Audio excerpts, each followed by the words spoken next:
Shabbat Shalom to all my friends at SW3 and beyond. This week's Sidra Vayetzei. Yaakov is leaving his hometown after his brother Esau has promised to kill him because of the episode with the birthright and the blessings of Father Yitzchak. And he gets to Haran. And there he meets Lavan. He falls in love with Rachel, tries to marry her, has to work for 7 years, and then eventually that doesn't work because he's given the other sister, and then he has to work 7 more years, and finally Yaakov, Leah, Rachel, Bilhah, Zilpah are all together, 11 sons, 1 daughter, then they leave.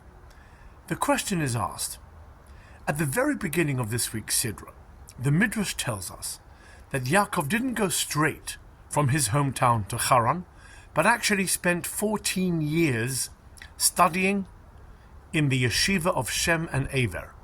History does prove that there were ethical and moral colleges in that area at that time. Why?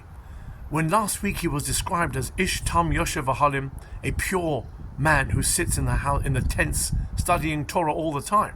So how comes at the age of 66 does he have to study 14 more years before he gets to Haran?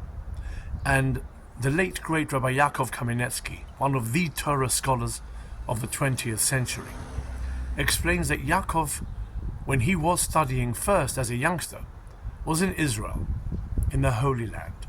The Torah he read and the Jewish life he led was perfect for living amongst Yitzchak and Rivka in the Holy Land. But now that he was leaving Israel, he needed a whole new education of how to survive as a Jew outside Israel, because it's very different.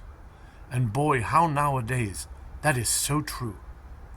Being a Jew here needs a whole education, understanding how they are looking at us, how we have to conduct ourselves.